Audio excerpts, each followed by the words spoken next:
Bro, it's been a minute since we did this. So I'm just making sure everything's calibrated.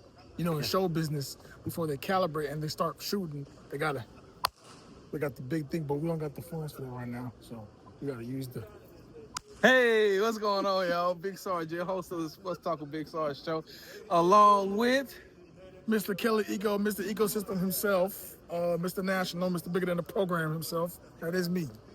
look at all these names from. I just want you to say national NBA reporter for Yahoo Sports. Where you get all this other stuff You from? know, it's a laundry list of stuff. So Mr. Steal Your Girl. no, not chill out. But, can't even say that. Not yet. It's a secret. Kelly, on tonight, the Houston Rockets defeated the Washington Wizards by a score of 135-112. And I didn't expect much from the Washington Wizards coming in here. I think they had lost, 9 games in a row before tonight. And so I didn't think that they were going to come in and give too much of a fight, even though they played a pretty good game a couple of nights ago against the Detroit Pistons. But, Kelly, we could talk about, Amen. We could talk about Alperen Sengun. We could talk about Kevin Durant. But I think that the real story of tonight and over the last 3 games has been Reed Sheppard. Yeah. Kelly, how have you seen him be able to fit inside of this offensive system? I think the biggest thing for Reed coming into the season was confidence, building up on what we saw last season in flashes, understanding that from a floor spacing perspective, the biggest aspect he can bring to the team is his shooting ability. Mm-hmm. There's a reason why he's been so highly touted within this Rockets organization over the last couple of months, especially with Fred being out, because of his ability to stretch the floor, shoot the deep ball. Yeah. Now you're seeing him being a confident, aggressive guy coming off of screens, coming off of picks. He's been able to mix and match his coverages. Mm-hmm. Now you're seeing he's shooting a thing over almost about 50% on the year. Him and Tari Eason in the second unit. It really opens things up for Ime's offense in the half court, especially. Like if you combine that with Alperen Sengun shooting at over 40%, Kevin Durant, Jabari shooting well. Reed's aggression allows the Rockets to do so many other things, and not understanding that even though there still are a few defensive limitations to his game because of his size and experience, the sheer offensive boost he brings to that end, combined with the defensive presence of everyone else, it gives them a very nice comfort floor. So Reed being able to impact the game from that level alone, given that was Houston's biggest weakness last season, is a huge plus. And I think that when you have a player like an all-time great that you get a chance to talk with on a consistent basis, practice with, play with, watch his game, emulate his game, as far as with Kevin Durant, when you have a player like that telling you, I believe in you. I believe in what you can do. I know what you can do. When you got an opportunity to shoot the ball, shoot the ball. We don't care if you miss it. Just keep shooting. And that's where you've seen Reed over the last couple of games become more and more confident. And I like that. I like the fact that KD is telling him to shoot. I like the fact that Amen Thompson said that when I see Reed open, I'm going to kick the ball to him because I know that he's a bucket. And on tonight, Reed told us during the postgame that when they were him and Amen was lifting weights together, Amen told him, hey, man, if you take one more dribble instead of just shooting the ball, I'm going to punch you in the face. And, he said that jokingly, of course. But what Reed Sheppard, to me, what he does for the Houston Rockets offense is now when these teams build their defense around stopping Kevin Durant with the double team or stopping Alperen Sengun with the double team, now when Reed finds a spot on the floor, he's making teams pay for leaving him wide open. And you could tell that, Kelly, when we were in San Antonio, he came down on the break with KD on his left side, and he stopped. Almost and he just committed a cardinal sin. He stopped and pulled up. And he better hit that shot. And he did. Right. But even when he was shooting it, Kevin Durant wasn't calling for the ball or anything like that. He's like, if you're going to shoot it, you're going to shoot it. Yeah. And so I like that. And I like that confidence that he's building, not only in himself, but in his teammates can depend on him. And so when you have him playing the way that he did, when you have Tari Eason playing the way that he did, Jabari Smith Jr. was aggressive on tonight. But I also think that another player that gave them a big boost tonight, especially when in that third quarter when they were outscored 33-22, if I'm not mistaken. Kelly, what have you noticed from Steven Adams' play on the court this season?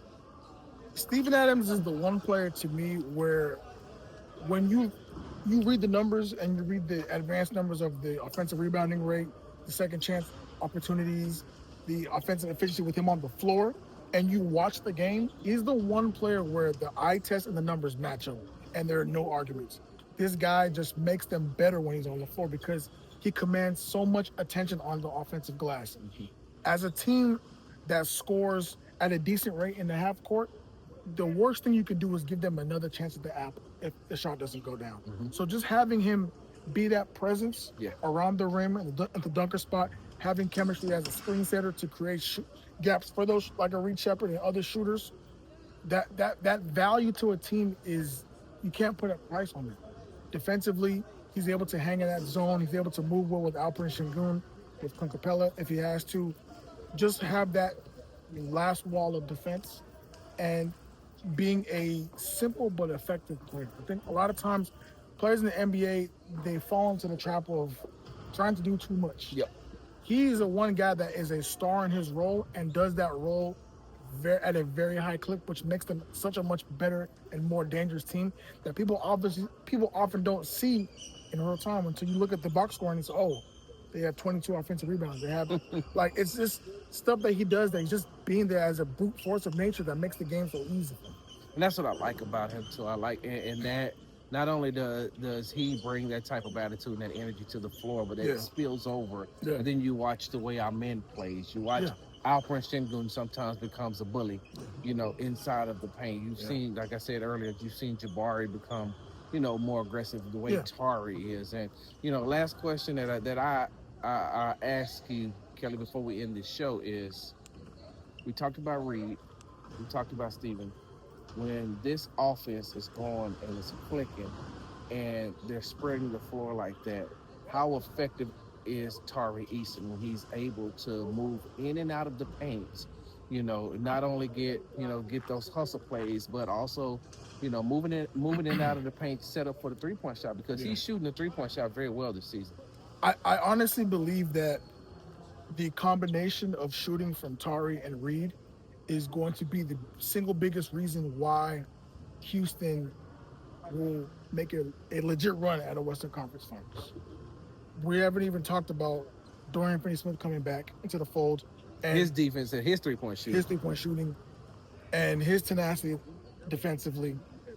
But Tari is somebody that he needs to be able to be given freedom on both sides of the ball. Yes, sometimes he's going to run like a deer in headlights on the break. And sometimes he's going to, do the wrong play. But more oftentimes than not, he's making a winning basketball play. And the biggest knock on his game was shooting. He's spacing the floor at a high clip. And I think that gives Ime Udoka and the coaching staff so much relief in terms of, finding game time for him, fitting him around different lineups and just allowing him to cook. Because if that three ball is flying and it has been at a consistent rate, this team is very dangerous. Those are guys that we're talking about in the second unit. We're not even talking about the starters. These are guys that are coming in to sustain the lead, bring them, back in the game, or just keep the game steady. And to do that at a consistent rate, that really speaks to the depth that this team has built over the last couple of years. And now you're seeing the benefits of it. I said this once, I said this twice, I'll say it 3 times a day. Anyway, I will say this when it comes to Tari Eason. I felt like, coming into the season, the first 3 games, Tari was ineffective, and you could tell that contract extension was weighing heavy on his mind and had him out of his game. But I think after the 3rd game, he put that behind him and said, I'm just going to go out there and hoop. And you've seen over the next 7 how he's been able to play. Kelly, I love the way that this team plays when they're clicking. I've seen them get out of rhythm sometimes, and I think one of the worst losses that they had this season, not the OKC loss, not the Pistons loss. There's no possible way I felt like they should have lost to that San Antonio Spurs team. But the way that they got out-schemed, out-coached, and you had you got the others hitting those shots that you wouldn't normally expect them. And so I think that when they have that rematch, I think it'll be a whole lot better once they meet San Antonio again. In those 3 losses, Kelly, they were all 3 winnable games. And so I think that this team, sky's the limit for this team. Tell the people where they can find you. And they give you the Oscar music right now. The Grammys music. Nah, they give me the... Kelly Iko on X, Instagram, Blue Sky. Follow me on Yahoo. Read Yahoo Sports. What the kids doing these days, Kelly? I don't know. That's not they are doing that. I'm not a kid, so don't do that. I'm not you. It's a big gap. Hey, yo. You do know I have video of you dancing, right, Kelly? Big gap was crazy. Man, but baby. It was crazy. I'm sorry. For sure. But yeah, follow me on all the social platforms. Read me on Yahoo Sports. Got some great stuff coming. And then follow you on the. You ain't got a username, no screen name? On where? You said follow me on all social media Oh, platforms. I said he wasn't listening. See, it's the old age. I said Kelly Iko on X, Kelly Iko on Blue Sky, Kelly Iko on Instagram. That's IKO. And find me on Yahoo Sports. I thought you had changed your name. I'm gonna start calling it Chico Stick anyway. Make sure you follow me on the Apple and all that. At Big Sarge Sports at the end. Follow me on the Together Talk at Big Sarge Media. Make sure you follow me on Instagram at Big Sarge Sports with Z at the end.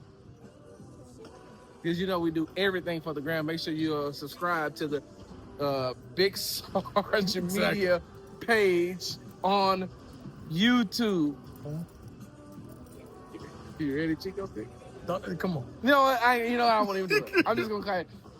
Cody, this is all your fault. Your new nickname is Chico. DJ, this is all your fault. Chico. Jonathan, this is all your fault. Chico. Cody, this is all your fault. Yeah, you ain't Kelly no more. I'm about to say you on my phone is Chico. That's your new name. You never get a call from me again. Why? Hey, wait, hold on. You don't answer your phone anyway. That's crazy. Big Sarge, Kelly Iko, a.k.a. Bigger than the program ecosystem.